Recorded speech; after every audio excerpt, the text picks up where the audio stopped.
Hello everyone, this is Tushar from class 7th. Today I am going to solve this cube and show you all.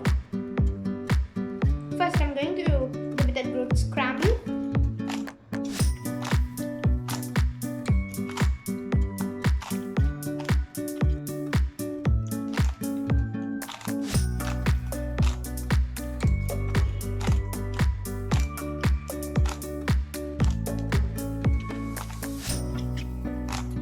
Now it has got a good scramble. I'm going to start solving. Now I'm going to set the time.